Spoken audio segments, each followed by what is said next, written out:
It was only a matter of time before my theatre kid nature showed face. But why when this is a writing channel? Well, a musical is a story with songs, simply put, and one beloved musical storyteller has become famed like nobody else. The late Stephen Sondheim, behind musicals like West Side Story, Assassins, and Into the Woods, is considered to be a musical godfather. The go-to person when it comes to writing your own musical and the songs for it. No, I am not writing one of my own, but I am writing books, and I have been learning about the ways that Sondheim works. But can Sondheim apply his logic to writing a novel? My name is Amy Rosenfeld, and today Stephen Sondheim is teaching us how to improve our writing.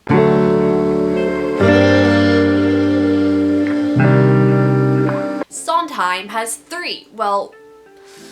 technically 4 rules when it comes to writing songs for musicals. And from what I have both read and wrote recently, I realized how Sondheim's rules can apply to our own writing. I have read books that have followed Sondheim's rules to a T, which you will soon find out about later in this video. Because I learned about Sondheim's rules first, just out of curiosity as a theatre kid, and then started overanalyzing it and applying it everywhere, books included. And it's likely these writers were following those rules without knowing how Sondheim and his works work. Let's dive into Sondheim's rules and how they can apply when it comes to writing books. The first and the most famous probably of Sondheim's rules is content dictates form. This is a rule where the message becomes stronger when the way it is being told links to the message that is being said. That the message, or the reason why the message is in a song form in Sondheim's case, needs to inspire what the form is,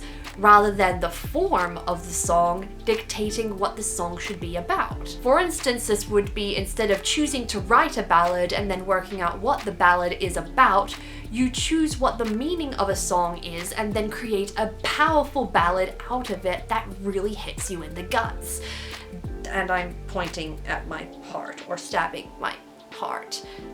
Is it obvious that I dropped science the first chance I could? But there are no songs in books.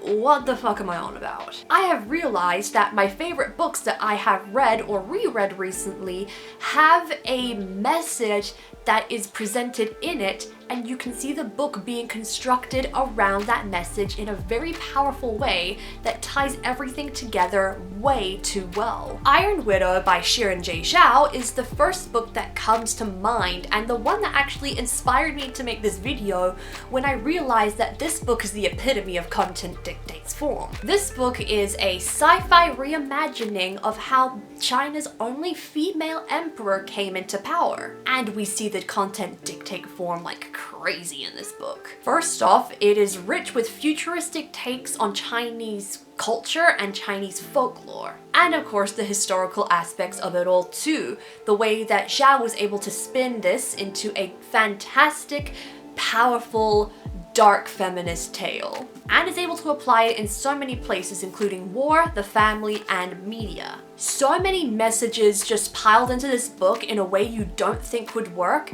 but it works perfectly. We are next talking about the Deathless series, which the first book is The Gilded Ones by Namina Forna. Forna studied connections between religion and feminism in her university studies, and her conclusions are presented in this series in an African-inspired fantasy setting. There are 2 books in this series, The Gilded Ones and The Merciless Ones. Both respectively follow our heroine Decca as she gets branded as a monster because she bleeds gold, and then she's turned into a soldier and told to embrace her demonic side to fight for a country who otherwise would not want her alive. So the first book, she is made to protect the patriarchy that she is shamed under, but then she discovers lies about her beliefs, and she becomes so much stronger when she's able to separate herself from that and put herself under a new faith.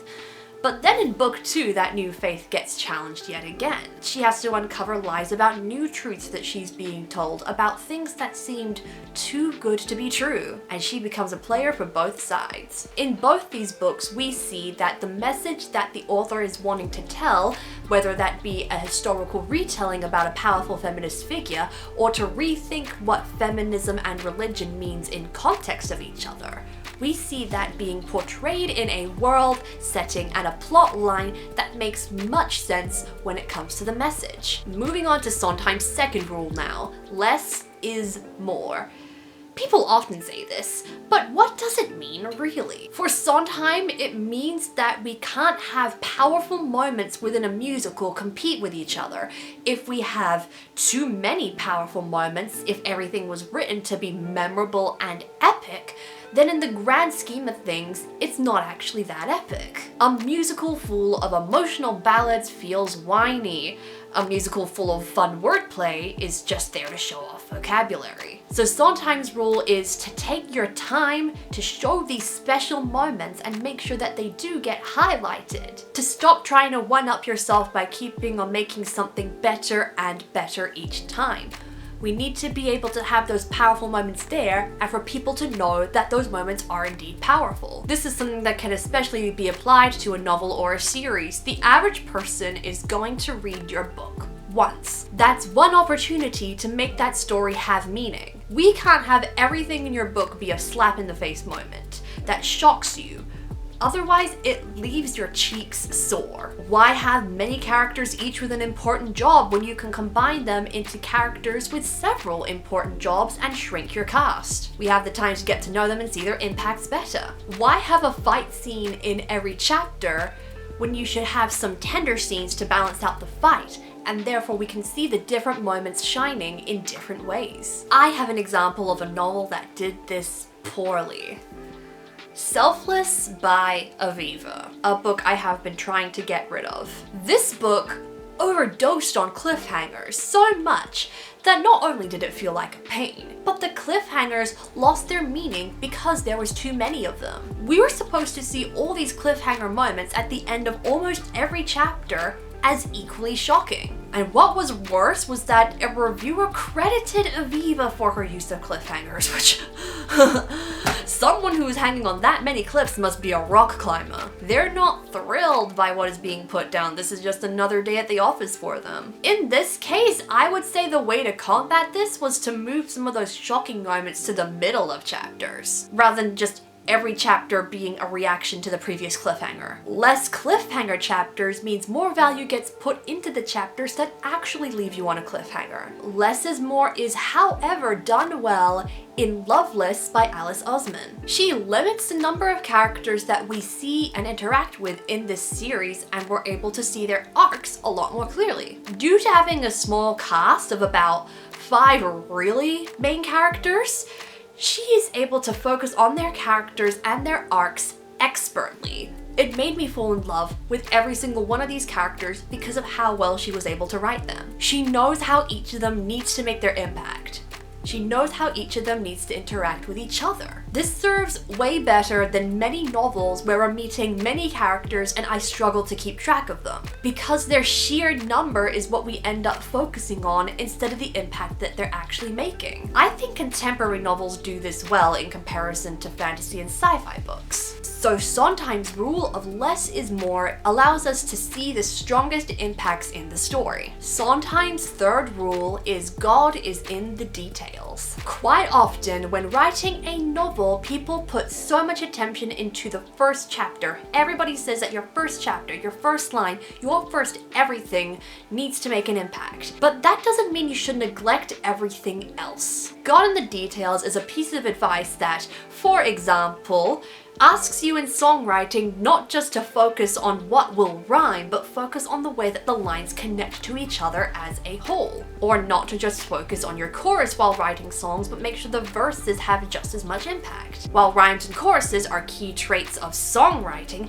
the stuff that surrounds these key points is just as important, if not more important, to make everything seem cohesive and not look like some kind of primary school poetry project. So when it comes to writing your novels, a lot more needs to be focused focus on than just your first chapter, your last chapter, your climax chapters. Everything you write in your story must be there to provide greater meaning, must be there to get people excited. Take care of the numbers that make up your sum. You can find meaning in everything and make everything a Chekhov's gun. The Savior's Champion by Jen Moreci is a book that I think did this well. I won't go into the details totally, but there is a secret that the Savior is keeping, and we see the hints get dropped throughout the novel about these little things that leads to what her secret is when it gets revealed in the climax. This is a great example of God is in the details, because when we see that reveal happening, it's not a confusing shock, it's a shock that makes sense. You're doing God is in the details poorly if the plot twist ends up happening and you get confused as to why this big reveal was made.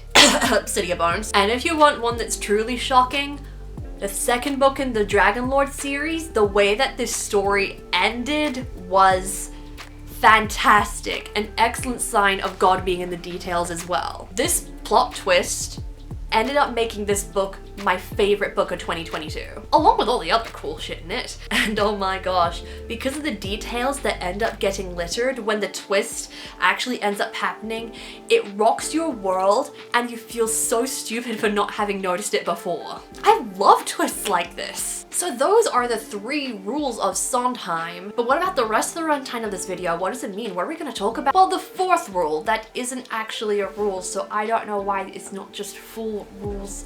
It's a rule that dictates all of his other rules. That dictates less is more, content dictates form, and God is in the details.